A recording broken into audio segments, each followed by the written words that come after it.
Dr. Bob Hitch est mort devant moi à 3h47, déchiré en deux par quelque chose qui ressemblait à un vieil homme fragile, mais qui était en réalité un ancien dieu fée que j'avais libéré de sa cage 3 minutes plus tôt. Ces derniers mots n'étaient ni un cri, ni une supplication, juste un étrange râle, alors qu'Old Vikram le séparait par le milieu comme on déchire une feuille de papier.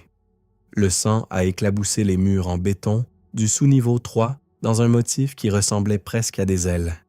C'était horrible, mais aussi artistique d'une certaine façon. Et tout cela était entièrement ma faute, parce que Kayla Del Rio, une sirène vieille de plusieurs siècles dont j'avais stupidement regardé les yeux lors de ma première semaine, m'avait hypnotisé pendant 37 jours sans que je le sache. Elle m'avait transformé en marionnette programmée pour libérer la chose la plus dangereuse jamais emprisonnée à la prison d'État d'Ashurst. Et maintenant, Bob était mort, Kayla s'échappait, Vikram était libre, et moi, Dr. Stephen Barry, psychiatre naïf qui pensait que ce travail ne serait que des évaluations cliniques standards. J'étais le seul responsable de tout. Je m'appelle Stephen Barry, 34 ans, psychiatre spécialisé en criminologie. J'ai commencé à travailler à la prison d'État d'Ashurst le 3 août 2024, une prison privée de sécurité maximale dans le sud-ouest des États-Unis, perdue dans le désert, à 80 km de la ville la plus proche. Ce que l'agent de recrutement ne m'avait pas dit lors de l'entretien, c'est qu'Ashurst n'était pas une prison ordinaire. Le directeur Parker, un homme mince aux cheveux gris parfaitement peignés, m'a fait visiter les installations le premier jour. Les niveaux supérieurs ressemblaient à n'importe quelle prison de sécurité maximale. Couloirs en béton, barreaux d'acier, gardiens armés postés à chaque point de contrôle le prouvaient. Puis nous sommes descendus au bloc D. Ce niveau est classifié, dit-il en scannant son badge sur une porte renforcée qui devait faire 30 cm d'épaisseur. Vous avez signé l'accord de confidentialité, mais je vais être franc. Ce que vous verrez ici sera un peu différent de ce que vous pensiez et de ce que vous voyez réellement. La porte s'est ouverte sur un couloir éclairé par des lumières fluorescentes froides. Pas de fenêtre, donc pas de lumière naturelle non plus, juste du béton, de l'acier et une légère odeur de pourriture que je ne pouvais pas identifier. Ashurst héberge des prisonniers anormaux, continua Parker en marchant devant moi avec l'aisance de quelqu'un qui avait fait cette visite des centaines de fois. Vampires, sirènes, démons, fées, des créatures que le gouvernement fédéral préfère garder secrètes plutôt que de les révéler au public. J'ai ri. Je ne pouvais pas me retenir. « Vous plaisantez, dis-je. » Parker s'est arrêté et m'a regardé. Ses yeux ont légèrement brillé dans la lumière tamisée. Une réflexion rouge profond, impossible avec des yeux humains normaux. Je suis moi-même un vampire Dr. Barry, transformé en 1847. J'ai été embauché pour diriger cette installation parce que je comprends la nature de nos prisonniers d'une manière qu'aucun humain ne pourrait comprendre, dit-il. Mon rire s'est étranglé dans ma gorge. La première cellule qu'il m'a montrée contenait Malachi, un vampire ressemblant à un homme dans la fin de la soixantaine, cheveux blancs clairsemés, peau comme du parchemin, mains tremblantes, attachées avec des menottes d'argent qui fumaient légèrement là où elles touchaient à sa peau. Malachi a 340 ans, expliqua Parker alors que nous étions derrière la vitre renforcée. Il est affamé depuis qu'il a massacré toute une famille au Montana en 1987. Nous le gardons en vie avec un bas niveau de sang. Pas de nourriture, juste assez de liquide, IV, pour le maintenir en vie. Les yeux de Malachi ont rencontré les miens. Affamés, désespérés et remplis d'une rage qui transcendait tout. La deuxième cellule était différente. Pas de vitre transparente, juste une vitre renforcée teintée avec un système d'interphone. Kayla Del Rio, dit Parker, sa voix plus prudente. Sirène. Environ 600 ans actuellement, extrêmement dangereuse. Ne la regardez jamais directement dans les yeux. Si vous faites un contact visuel avec une sirène, elle prend soudainement complètement le contrôle de votre esprit et vous ne pouvez pas vous échapper. J'ai regardé à travers la vitre teintée. À l'intérieur, une femme était assise sur une couchette en béton. Elle était belle, avec des cheveux noirs tombant en vagues jusqu'à sa taille et des yeux qui semblaient changer de couleur, même à travers la coloration protectrice. « Bonjour, Dr. Barry. » Sa voix est venue de l'interphone. Douce et musicale. « Bienvenue à Ashurst. J'espère que vous apprécierez votre temps ici. Je n'ai jamais demandé comment elle connaissait mon nom, parce que j'avais tellement peur que je faillis me pisser dessus. La 3e cellule nous a fait descendre 2 niveaux supplémentaires, au sous-niveau 3, le point le plus profond de la prison. La porte était marquée « OL de Vikram, sédation permanente, accès interdit sauf urgence ». « Qu'est-ce qui est enfermé ici ?» demandai-je. Parker a hésité pour la première fois. Quelque chose d'ancien. Une sorte de feuille qui existait avant que les humains n'aient des mots pour décrire de telles choses. Nous le gardons sous sédatif constant. Il dort depuis 1974 et nous prions pour qu'il ne se réveille jamais, dit-il. Pourquoi ne pas simplement le tuer? Demandai-je. Parce que c'est impossible. Nous avons essayé. Balles, feu, poison, décapitation, rien ne marche. Alors nous le gardons endormi et espérons que les sédatifs ne perdent jamais leur effet, dit-il. Ma première semaine s'est passée dans un brouillard de surréalisme. Évaluer des vampires, parlant des guerres napoléoniennes comme s'ils y étaient, interviewer des démons capables de prendre l'apparence exacte de n'importe quel membre du personnel. Examiner des créatures que la science officielle insistait à dire qu'elles n'existaient pas. Le 8e jour, j'ai fait l'erreur qui a tout changé. Je faisais une évaluation de routine sur Kayla via le système d'interphone, prenant des notes pendant qu'elle répondait à des questions sur son état mental. Le protocole exigeait que je garde mes yeux sur mon écran d'ordinateur, que je ne la regarde pas.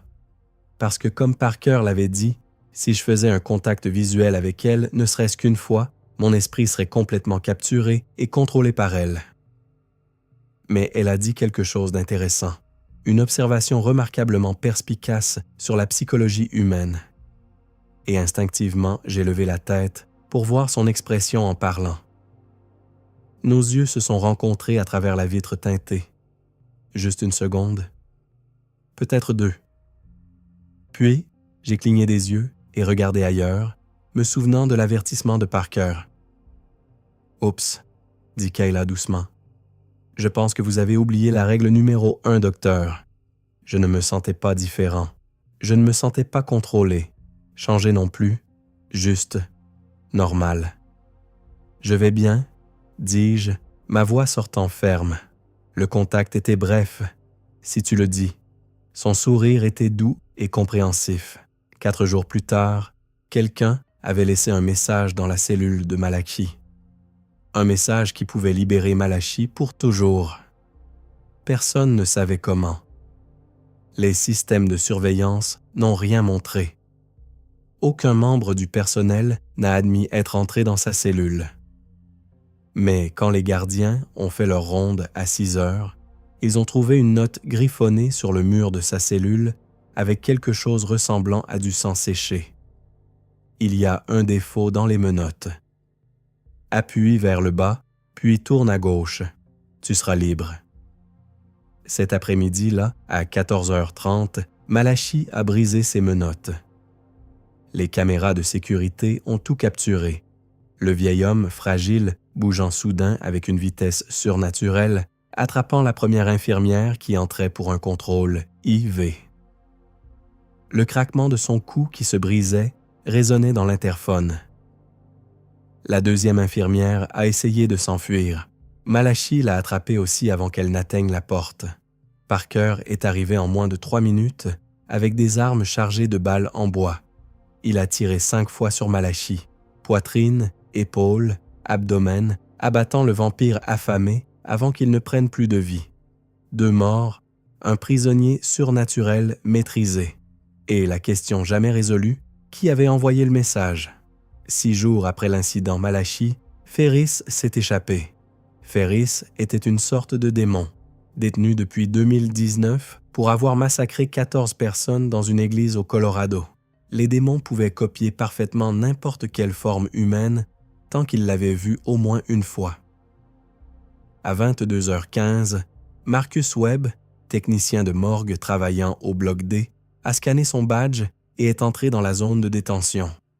Les caméras l'ont montré marchant normalement, transportant son chariot d'équipement habituel. À 22h47, le vrai Marcus Webb est arrivé pour son service de nuit et a découvert que sa carte d'accès était manquante. À 23h, nous venions juste de réaliser que Ferris avait pris l'apparence de Marcus, volé sa carte et marché directement hors de sa cellule pendant un transfert de prisonnier. J'étais dans mon bureau, remplissant des rapports d'évaluation, quand Marcus est entré. « Dr. Barry, j'ai besoin de votre signature sur ces formulaires de transfert de corps, » dit-il. Je n'ai pas levé la tête. « Laissez-les sur le bureau. »« Je signerai dans 1 minute, » dis-je. « Désolé. Mais j'ai besoin de votre signature de toute urgence maintenant, » insista-t-il. Quelque chose dans sa voix m'a fait lever la tête. Marcus se tenait à 1 mètre de mon bureau, souriant d'une façon dont le vrai Marcus ne souriait jamais. Trop large, trop dedans. « Vous n'êtes pas Marcus, » dis-je. Le sourire s'est élargi. « Non, je ne le suis pas, » dit-il. Il a bougé plus vite que n'importe quel humain ne pouvait le faire, sautant par-dessus mon bureau et attrapant ma gorge. J'ai senti ses doigts plus forts que l'acier commencer à écraser ma trachée. Des coups de feu ont éclaté dans le couloir. Ferris m'a lâché et s'est enfui par la porte, se transformant en courant en une femme gardienne que je ne reconnaissais pas. Les équipes de sécurité l'ont finalement coincé au niveau supérieur. Il a fallu 12 gardiens et des tasers modifiés pour le maîtriser. J'ai eu des ecchymoses à la gorge pendant 2 semaines. Bob Hitch a découvert la vérité sur Kayla. Bob était le directeur de recherche d'Ashurst, un homme dans la cinquantaine qui étudiait les capacités surnaturelles depuis 20 ans. 3 semaines après mon arrivée, il m'a convoqué dans son bureau. « Steven, je dois te montrer quelque chose de troublant, » dit-il. Il a ouvert un fichier sur son ordinateur. Enregistrement de caméras de sécurité, des images de moi marchant dans les couloirs du bloc D, entrant dans des zones restreintes, accédant à des terminaux informatiques. « Te souviens-tu d'avoir fait ça ?» demanda-t-il. J'ai regardé les horodatages. 3h17, 4h22, 2h55, tous à des heures où j'aurais dû être chez moi en train de dormir. Non, je ne me souviens de rien du tout, dis-je. Hypnose de sirène, dit Bob sérieusement. Kayla t'a attrapé lors de ce bref contact visuel la semaine dernière. Depuis, elle te contrôle dans ton sommeil. Tu conduis jusqu'ici, tu accomplis des tâches pour elle, puis tu rentres chez toi sans aucun souvenir. J'ai failli m'évanouir de choc et de peur un instant. « Quelle tâche ?» demandai-je. « Regarde ça. » Il a fait défiler vers une autre vidéo. Moi, entrant dans la cellule de Malachi, tard dans la nuit, écrivant quelque chose sur le mur avec un crayon rouge. Le message. Les instructions pour briser les menottes. C'est toi qui lui as donné l'information qui a permis à Malachi de s'échapper et de tuer 2 personnes, dit-il. Mon Dieu. Mes mains tremblaient. Combien d'autres sont sous son contrôle? Demandai-je. Bob a ouvert un autre fichier. Liste de noms. Personnel de sécurité, technicien, administrateur. 17 personnes. Toutes hypnotisées par Kayla via de brefs contacts visuels lors d'évaluations de routine ou de transfert. Toutes accomplissant de petites tâches dans leur sommeil. Elle construit quelque chose, dit Bob. Une évasion coordonnée. Il faut juste qu'on comprenne quoi. La réponse est venue 1 semaine plus tard, quand l'administration pénitentiaire a annoncé de grandes rénovations. Ashurst serait partiellement fermé pendant 6 mois, pendant que des entrepreneurs remplaceraient les systèmes électriques vieillissants. Tous les prisonniers surnaturels seraient temporairement transférés vers d'autres installations, y compris ceux du sous-niveau 3, y compris Old Vikram. C'est ça, dit Bob quand l'annonce a été faite. Kayla a orchestré cela d'une façon ou d'une autre. Les rénovations sont réelles, les systèmes électriques sont vraiment vieux, mais le timing, c'est trop planifié. Pourquoi voudrait-elle que Vikram soit déplacé? Demandai-je. Parce que le déplacer signifie le réveiller. Nous ne pouvons pas transporter quelqu'un sous sédation IV constante. L'hélicoptère médical n'est pas équipé pour ça. Nous allons donc devoir le réveiller, le stabiliser, puis le resédater dans la nouvelle installation, expliqua-t-il. Et, demandai-je, et il y aura une fenêtre, peut-être 15 minutes. 15 minutes où la chose la plus dangereuse jamais emprisonnée sera consciente et aura une chance d'attaquer, dit-il. Mon sang s'est glacé en comprenant. Elle va essayer de le libérer pendant le transfert, dis-je. Pire, elle va nous utiliser pour le libérer. Le réseau de gens hypnotisés, 17 personnes. Et nous ne nous souviendrons même pas de l'avoir fait, dit-il. Bob et moi avons passé les 4 jours suivants à essayer de comprendre comment arrêter Kayla. Nous avons examiné chaque seconde des enregistrements de surveillance, cherchant des schémas dans les mouvements de ces victimes hypnotisées. Nous avons documenté 23 incidents séparés où le personnel sous son contrôle accomplissait de petites tâches, voler des cartes d'accès, copier des codes de sécurité, modifier des horaires de service. C'est comme regarder un poseur de bombes construire une bombe pièce par pièce, dit Bob en pointant l'écran. Chaque action individuelle semble insignifiante, mais toutes ensemble, elles créent un plan d'évasion, complétai-je. Nous avons signalé nos découvertes à Parker. Le directeur a tenu une réunion d'urgence avec le personnel de sécurité senior. Nous annulons le transfert, annonça Parker. Les rénovations peuvent attendre. Je ne vais pas risquer de libérer Vikram parce que le câblage électrique est vieux. Mais 2 jours plus tard, l'ordre est venu d'en haut. Le gouverneur avait personnellement signé la directive. Les transferts se poursuivraient comme prévu. Les préoccupations de sécurité étaient notées mais considérées comme gérables. Il y a quelqu'un plus haut, chuchota Bob en lisant la directive. Quelqu'un au bureau du gouverneur. Kayla a étendu son réseau bien au-delà de cette prison. La nuit avant le transfert, j'ai fait un rêve. Dans le rêve, je marchais dans les couloirs du bloc D. Mes mains s'étendaient vers des portes pour lesquelles je n'avais jamais eu d'autorisation d'ouvrir. Mes doigts tapaient des codes dont je ne me souvenais pas avoir appris. Je descendais, niveau par niveau, jusqu'au sous-niveau 3, jusqu'à la cellule de Vikram. Je me suis réveillé à 3h47, assis dans ma voiture, dans le parking d'Ashurst, clé à la main, la carte d'accès de niveau de sécurité maximum de Bob dans ma poche. Je ne me souvenais pas m'être levé du lit. Je ne me souvenais pas m'être habillé. Je ne me souvenais pas avoir conduit 40 kilomètres jusqu'à la prison, mais j'étais là. Et une partie de mon cerveau, la partie que Kayla contrôlait, savait exactement pourquoi.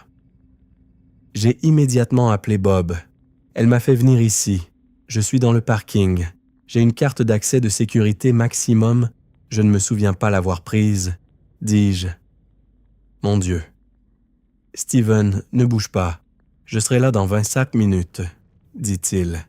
Bob, si elle peut me faire conduire jusqu'ici dans mon sommeil, qu'est-ce qui m'empêche juste d'entrer? Je ne peux pas combattre ça. Je ne sais même pas quand elle prend le contrôle, dis-je. Sa voix est devenue sérieuse. Alors rentre chez toi, maintenant. Conduis directement chez toi et enferme-toi dans ta chambre. Je placerai des gardiens à ton appartement dans 1 heure. Mais quand j'ai tendu la main pour démarrer la voiture, mes doigts se sont arrêtés. On tremblait. On refusait de tourner la clé. Bob, Je ne peux pas bouger mes mains, dis-je. Combat-la, Steven. C'est de l'hypnose, pas du contrôle physique. Ton esprit, commença-t-il. Mes mains ont bougé. Pas parce que je le voulais. Elles ont ouvert la porte. Elles sont sorties de la voiture. Elles ont commencé à marcher vers l'entrée de la prison. Bob, elle a le contrôle total. Je rappelle, dis-je. Mes doigts ont fermé le téléphone et l'ont jeté par terre. Selon vous, suis-je responsable ou non des choses que j'ai faites alors qu'elle avait le contrôle total? J'ai regardé mon corps marcher vers l'entrée principale, scanner la carte d'accès de Bob, entrer dans le hall de sécurité. Les gardiens de nuit ont hoché la tête, probablement eux aussi sous le contrôle de Kayla, me laissant passer sans poser de questions. Je suis descendu. Couloir après couloir. Point de contrôle après point de contrôle. Une partie de moi criait, essayait de reprendre le contrôle. Mais c'était comme regarder à travers les yeux de quelqu'un d'autre. Je pouvais voir, je pouvais penser, mais je ne pouvais pas bouger. Sous-niveau 2, sous-niveau 3. J'étais devant la porte de Vikram. Mes mains ont tapé le code d'urgence, le genre de code qui nécessitait un réveil d'urgence uniquement en cas de menace vitale. La porte s'est déverrouillée avec un sifflement hydraulique.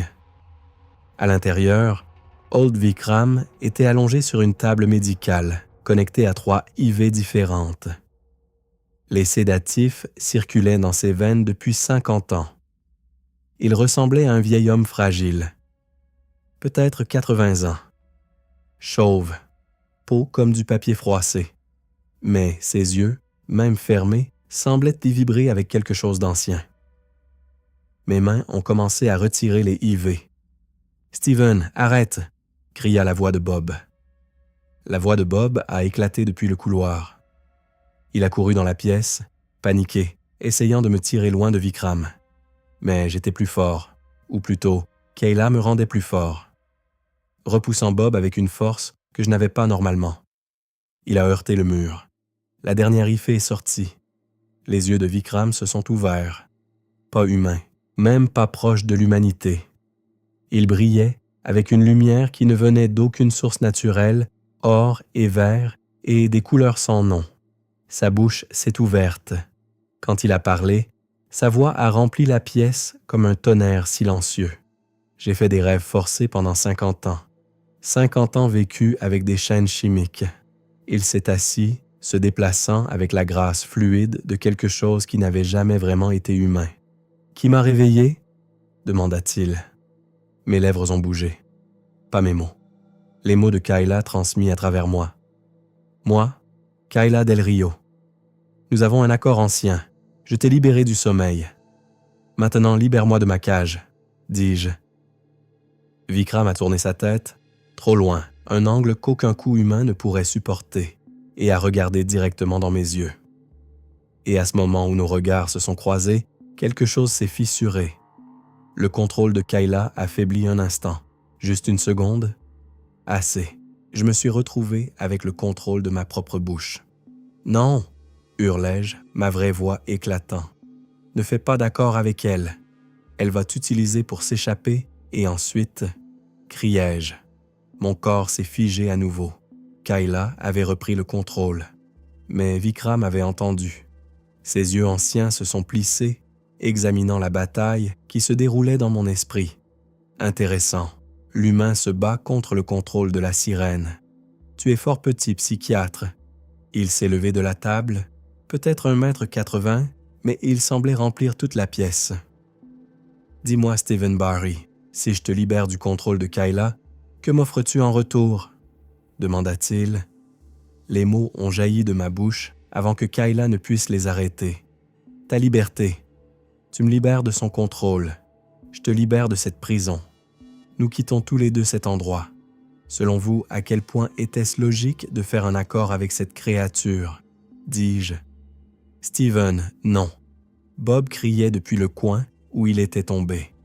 Tu ne sais pas ce qu'il fera une fois libre? Cria-t-il. Vikram a souri. Pas un sourire humain, quelque chose de plus ancien, de plus sauvage. J'accepte ton accord, dit-il. Il a tendu la main et a touché mon front. Ses doigts étaient froids, pas froids comme la glace, mais froids comme l'espace vide, comme l'absence de toute chaleur qui ait jamais existé. La connexion de Kayla a disparu. Je suis tombé à genoux, haletant, sentant soudain mon propre esprit à nouveau. Libre, à moi. Mais Bob se levait maintenant, tenant quelque chose qu'il avait sorti de sa ceinture, un injecteur rempli de sédatifs d'urgence. Il s'était lancé vers Vikram, visant le cou de l'ancien Fey. Vikram a à peine bougé. Il a levé la main. Bob s'est soudain arrêté, figé dans les airs comme une mouche dans l'ambre. Cet homme pensait qu'une aiguille m'arrêterait. Les yeux de Vikram ont brillé plus intensément. « Les humains comprennent si peu de choses, » dit-il. « Attends, comment sais-je » Il essayait juste de... Vikram a fermé son poing. Bob s'est déchiré. Littéralement séparé par le milieu, de la tête à l'aine, comme si une main invisible l'avait arraché en deux. Le sang a éclaboussé sur les murs en motif d'ailes. Les organes internes se sont déversés sur le sol en béton. Je n'ai pas pu retenir l'envie de vomir qui montait dans ma gorge. « Ton collègue est mort », dit Vikram calmement, comme s'il commentait la météo. « Maintenant, honore ta partie de l'accord. Montre-moi comment sortir d'ici. » Mes mains tremblaient en me forçant à me lever. Les escaliers de secours, niveau supérieur. Pas de verrou électronique, juste des barres anti-panique mécaniques, dis-je. Parfait. Vikram a marché vers la porte, s'arrêtant pour me regarder. Tu as tenu parole, psychiatre. Je respecte cela. C'est pourquoi je t'avertis. Kayla Del Rio s'échappe aussi en ce moment. Elle a utilisé le chaos de mon réveil pour ouvrir sa propre cellule. À ta place, je courrais, dit-il. Les alarmes ont commencé à retentir pendant que je courais dans les couloirs, passant devant des cellules vides et du personnel de sécurité ébahi. La voix de Parker rugissait des ordres depuis le système d'interphone. État d'urgence.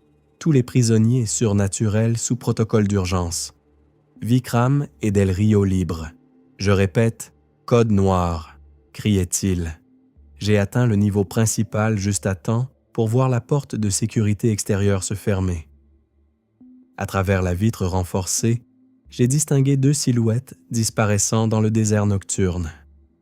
L'une vieille et voûtée, se déplaçant avec une grâce impossible. L'autre, jeune et belle, cheveux noirs volant derrière elle en courant. Toutes deux libres, toutes deux disparues dans l'obscurité. Parker m'a trouvé debout là, regardant la porte. Le sang de Bob était encore sur mes vêtements. « Docteur Barry, tu vas me dire exactement ce qui s'est passé au sous-niveau 3, » dit-il. J'ai tout raconté. L'hypnose de Kayla, le réseau de personnel contrôlé, mon incapacité à résister à ses ordres, l'accord que j'avais fait avec Vikram, la mort de Bob.